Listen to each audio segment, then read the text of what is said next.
તો અમદાવાદથી મહત્વના સમાચાર અમદાવાદ મહાનગરપાલિકાનું આરોગ્ય વિભાગ હવે હાઈટેક બન્યું છે। શહેરના વિવિધ સિવિક સેન્ટરમાં આધુનિક મશીનો ઇન્સ્ટોલ કરવામાં આવ્યા। આ મશીનની ખાસિયત એ છે કે તેમાં અલગ અલગ પ્રકારના 50 ટેસ્ટ સરળતાથી કરી શકાશે। વજન, ઊંચાઈથી લઈ હિમોગ્લોબિન, ડાયાબિટીસ, ECGનો રિપોર્ટ દર્દીઓ કરાવી શકશે। દર્દીઓના રજીસ્ટ્રેશનથી લઈ તમામ રિપોર્ટ ઈમેલ અને વોટ્સએપ દ્વારા મોકલવામાં આવશે।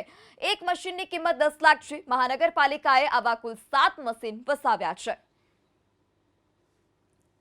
સર, આ યોલો હેલ્થ નામનું મશીન છે। અમદાવાદમાં 7 સ્થળો પર આ મૂકવામાં આવ્યા છે। આપ ડેમો કરીને બતાવી શકો કે અહીંયા બેઝિક ચેકઅપ છે તે કેવી રીતના થતું હોય છે અને કેટલા ટેસ્ટ છે તે આ મશીનની મદદથી થતા હોય છે। આ યોલો હેલ્થ એટીએમ મશીન છે। જેમ નોર્મલ હેલ્થ એટીએમમાં આપણે કેશ વિડ્રો કરી શકીએ એવી રીતે આમાં આપણે હેલ્થના રિલેટેડ ઇન્ફોર્મેશન વિડ્રો કરી શકીએ છીએ। આમાં સૌથી પહેલાં બેઝિક ચેકઅપ આવે છે। બેઝિક ચેકઅપની અંદર તમારે હાઇટ મેઝર થશે। ઉપર સ્ટેન્ડની ઉપર જે સેન્સર છે એનાથી તમારું હાઇટ મેઝર થશે। પછી તમારું વેઇટ, બીપી, પલ્સ અને ટેમ્પરેચર, તેનાથી તમારું BMI આખું મેઝર થઈ જશે અને એના પછી એનો તમે રિપોર્ટ જનરેટ કરીને મેળવી શકો છો।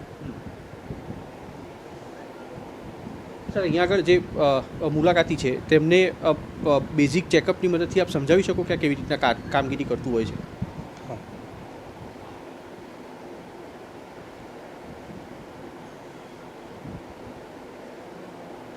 સૌપ્રથમ અહીંયા એમની પ્રોફાઇલ પહેલાં એન્ટર કરવાની હોય છે।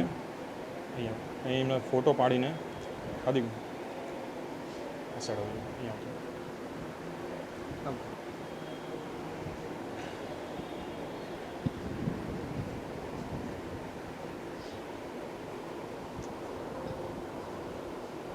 ફોટો પાડીને પછી એમનું નામ, પછી બર્થ ડેટ બધું લખીને પછી જે મશીન છે તેમાં પેશન્ટ જે બી અહીંયા આગળ આવ્યા હોય તેમની વિગતો અત્યારે લખવાની કામગીરી કરવામાં આવેલી છે।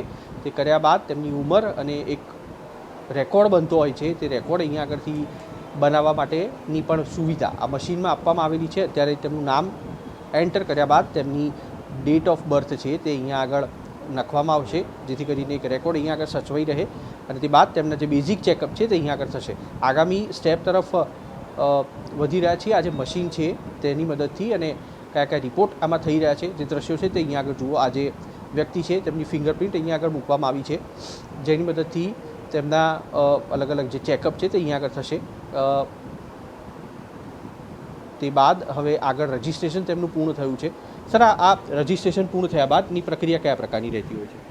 અને રજિસ્ટ્રેશન થયા પછી તમે આના પછી તમારે પ્રોફાઇલમાં ગયા પછી તમે આમાં BMI ચેક કરી શકો છો, તમે આમાં બ્લડ પ્રેશર ચેક કરી શકો છો, તમે આમાં haemoglobin, diabetes, glucose, lipid profile અને અન્ય પ્રકારના ટેસ્ટ કરી શકો છો। જેમ કે આમાં ડર્મોસ્કોપ છે, ઓટોસ્કોપ છે। ડર્મોસ્કોપના મદદથી તમારે સ્કિનના રિલેટેડ બધી તમે બીમારીઓનું આમાં ફોટો પાડીને ડર્મેટોલોજીસ્ટને બતાવી શકો છો। સર, આ જે હાર્દિકભાઈ છે તેમનું આપણે રજિસ્ટ્રેશન કર્યું, તેમનું બેઝિક ચેકઅપ કરવું હોય તો કયા પ્રકારની પ્રક્રિયા રહે છે? સૌપ્રથમ સેન્સરના નીચે ઊભું રહેવાનું હોય છે। મશીન ઓટોમેટિક હોવાના કારણે એ જાતે જ હાઇટ મેઝર કરી લે છે। આ થઈ ગયા પછી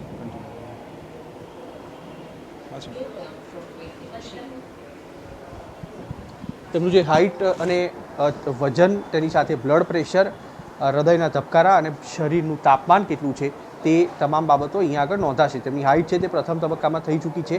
5 ફૂટ અને 7 ઇંચ જેટલી તેમની હાઇટ અહીંયા આગળ નોંધાયેલી છે। વજન કાંટો છે તે પણ અહીંયા આગળ આ મશીન છે તેની સાથે અટેચ હોઈ શકે, જેથી કરીને કોઈપણ જે વજન છે કોઈપણ દર્દીનું તે અહીંયા આગળ બેઝિક ચેકઅપમાં ઉમેરી શકાય। હૃદયના ધબકારા કોઈપણ વ્યક્તિને જો અનિયમિત રહેતા હોય અથવા તેમાં કોઈ પ્રોબ્લેમ પડતો હોય તો તે પણ અહીંયા આગળ જે વ્યક્તિ છે તે કરી શકે।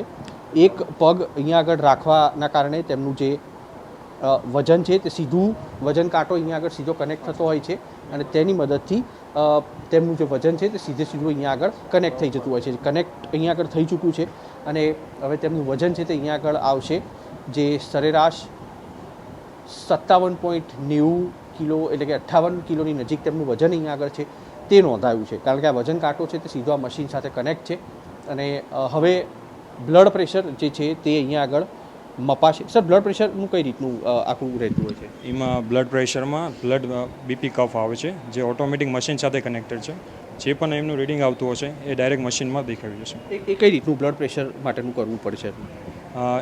પેશન્ટને ખુરશીમાં બેસાડીને મશીનના નજીક બેસાડવામાં આવે છે. પછી મશીનમાં બેસાડ્યા પછી એનું રીડિંગ ચાલુ કરવામાં આવે છે બ્લડ પ્રેશરનું.